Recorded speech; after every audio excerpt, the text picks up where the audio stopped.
how to create sustainable lifestyle change, and to get back on the path if you've fallen off track.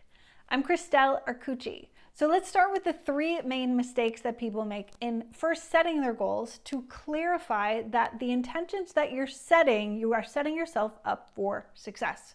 Mistake number one is trying to change everything about your life all at once. Unless you're having a medical emergency where you need to change your diet and you need to change your sleep patterns and you need to change not drinking caffeine and alcohol and you need to start working out, like unless there is a medical reason you have to try to change everything at once, I recommend making small changes over time. The second thing is trying to make yourself do something that you hate. So that's like saying, I have to go to the gym, even if you hate going to the gym. Here's a clarifier. Some people say they don't like any kind of movement. All right. If that is you, then you do have to find something, some way of finding your body. So you've got to experiment.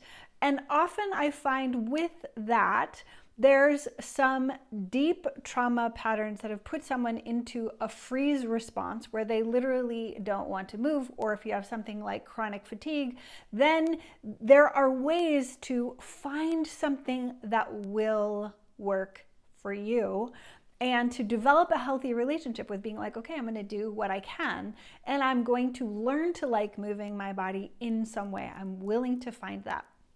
The third mistake is completely beating yourself up and giving up on yourself if you get off track or if you fail. The thing I want you to know is you are going to get off track if these are long-term changes. So part of it is to just be like, all right, so what happens when I get off track? I just get back on. I forgive myself, I recommit, and I make changes if needed to make sure I'm moving forward in a positive way. So in setting your intentions and goals, if you make sure that your intentions aren't making those mistakes, then you are setting yourself up for lasting lifestyle changes. For me, I started shifting my nutrition when I was a teenager because I had skin issues and extreme allergies and asthma, and I was on medication in the hospital and it was miserable.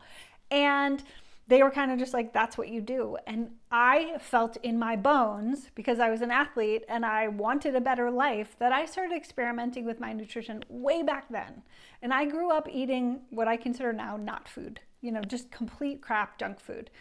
And now I eat pretty clean, really clean compared to what I grew up eating. And I didn't change it all at once. It's been gradual changes over time that have made it sustainable and easy for me to now eat clean 80% of the time. I don't do it perfectly because I don't have to. And again, if you have a medical condition that you have to be super strict, then do that. But if you don't, then I encourage you to make gradual changes over time so that they're sustainable. And in picking something, we talked about the movement piece. So also clarifying your intentions. So this year, 2020, I set out to walk 1,000 miles this year. So that's 2.7 miles per day average to meet that number. A few weeks into that intention, I also added a clarifying piece, which in the moment I said, okay, I want to walk 1,000 miles this year and a minimum of 1 mile a day. When I said that, I was like, why are you just making this more difficult? Like, what's the reason for that?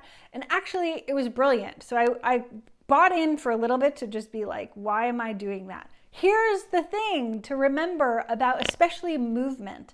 I love hiking and being out in nature. So for me, it isn't that I don't want to walk, but I can get so wrapped up in my day or in a stress cycle that I can be like, I don't have time. So the beautiful thing about setting the intention to get out for at least 1 mile a day is most often when I have the time, then I will go further. Like there have been a few nights where I walked the neighborhood in the dark to at least get my mile in. The beautiful thing is, great. I wouldn't have done that in the past if I wouldn't have set this intention. So for me, this intention is getting me to do more of what I love as when I want to and have the time, but also it's getting me started so that when I do have time and I'm able to shift out of stress and get my body moving, then I feel so much better. What was the third thing? not beating yourself up if you get off track. So the other thing I set my intention for was that I wanted to make 50 videos this year. I'm still behind. There are other intentions that I've set for this year that I am behind on, and I'm not beating myself up. I just am showing up and doing my best. I'm still holding those intentions because there's still time for me to get back on track. It is lighting a fire. Like today, I don't feel like making a video and I didn't blah blah.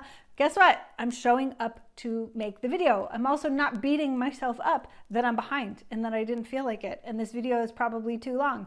Because guess what? Taking action in moving in the direction of what we want, showing up for our intentions and goals, forgiving ourselves when we get off track, that is the way that we are on our own team. Because most of us are so hard on ourselves.